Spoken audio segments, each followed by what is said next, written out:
नमस्कार, बहुत स्वागत है आपका। मंगल का राशि परिवर्तन होने जा रहा है। मंगल जो पराक्रम का कारक है, 21 जनवरी को सुबह 10:04 पर मिथुन राशि में प्रवेश करेंगे और 3 अप्रैल तक यहीं पर रहेंगे।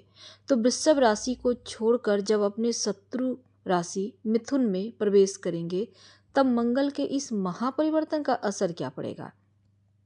हालांकि अभी मंगल वक्री अवस्था में मिथुन राशि में प्रवेश करेंगे और 24 फरवरी तक वक्री अवस्था में रहेंगे। इसके बाद वो मार्गी होंगे और फिर 24 फरवरी से 3 अप्रैल तक मार्गी अवस्था में मिथुन राशि में रहेंगे। जब मंगल वक्री होते हैं तब भी इनका प्रभाव बहुत होता है और जब मार्गी होते हैं तब तो इनका प्रभाव होता ही है। तो मंगल का मिथुन राशि में आना हालांकि मिला जुला हुआ फल देगा, लेकिन मंगल जब मिथुन में आएंगे तो अपनी चौथी दृष्टि से कन्या राशि को देखेंगे और बुध की राशि में अपनी 7वीं दृष्टि से धनु राशि को देखेंगे, 8वीं दृष्टि से अपनी उच्च राशि मकर को देखेंगे। तो जब मंगल की दृष्टि का भी हम फल बताएंगे आपको कि उनकी दृष्टि का प्रभाव क्या पड़ेगा। तो चलिए सबसे पहले समझते हैं। तो धनु राशि वालों, मंगल आपके 12वें और 5वें भाव के स्वामी हैं और वक्री अवस्था में 7वें घर में गोचर करने जा रहे हैं। तो 7वें घर में मंगल के आने से आपके जो करीबी हैं उनके साथ रिश्तों में थोड़ा तनाव हो सकता है। बच्चों की वजह से थोड़ी परेशानी हो सकती है। करियर के मामलों में सहकर्मी के साथ रिश्ते खराब ना हो, इसका ध्यान रखें। और जो लोग खुद का काम करते हैं, व्यापार करते हैं, मंगल के इस गोचर से मेहनत ज़्यादा होगा, तब जाकर थोड़ा धन का लाभ होगा। आर्थिक मामलों में खर्चा बढ़ा हुआ है, धन बचत करने पर ध्यान दें। प्रेम जीवन में भी आप लोगों के बीच थोड़ा सा लगेगा जैसे सब कुछ तो है पर प्रेम नदारद है।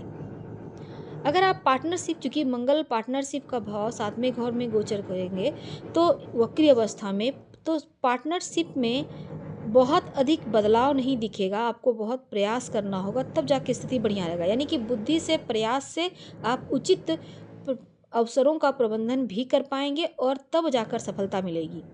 थोड़ी चुनौतियां हैं, लेकिन फिर भी इसका फ़ायदा आपको उठाना चाहिए, क्योंकि मेहनत से, प्रयासों से सफलता है। निजी जीवन में तालमेल बिठाने में धैर्य अपनाना होगा। अचानक से थोड़े खर्चे हैं। शारीरिक मामलों में अपने स्वास्थ्य का ध्यान बनाए रखें तो ज़्यादा उत्तम रहेगा। खासकर आपको अपने जीवन साथी के स्वास्थ्य का ध्यान रखना चाहिए, क्योंकि मंगल विवाह भाव में बैठे हैं। तो जन्म कुंडली के 7वें भाव पे गोचर करने से 7वां भाव मारक होता है, लेकिन यह मारक नहीं रहेगा, क्योंकि पंचमेश मंगल 7वें भाव में अगर विराजमान हो रहे हैं तो विपरीत राज्यों के अलावा केंद्र त्रिकोण जो समय है कि उसकी उत्पत्ति करेगा। तो ऐसे में मंगल 7वें भाव में आएगा तो किसी प्रकार का कोई रिश्ते में है तो उससे, गलत रिश्ते में है, बाहर भी निकल आएंगे और मामूली अड़चन आएगी। हालांकि जो भी आप परेशानी थी, मान लेते हैं आप लोग का तलाक का बात चल रहा है, बहुत मुश्किलें थी वहाँ पर, तो ज़्यादा कुछ आपको परेशानी नहीं होगी। और अगर पार्टनरशिप में कोई काम करते हैं तो थोड़ा सा सतर्क रहिएगा, धोखा वगैरह होगा। अगर आप लोन लेना चाहते हैं या कर्ज उतारना चाहते हैं तो कर्ज मुक्त हो जाएंगे। और द्वितीय भाव पे मंगल की दृष्टि है तो आपकी चालाकी, आपकी बुद्धिमानी आपको हमेशा आगे रखेगा। धन प्राप्ति के रास्ते भी मिलेंगे, सैलरी, नौकरी में परिवर्तन के योग भी बनेंगे। हालांकि संतान की तरक्की होने के योग बनेगा, संतान प्राप्ति होने का योग बनेगा और बच्चों की शिक्षा के रास्ते खुलेंगे। और इस समय पिता का साथ मिलने से आपके नौकरी व्यापार में स्थिति बढ़िया रहेगी।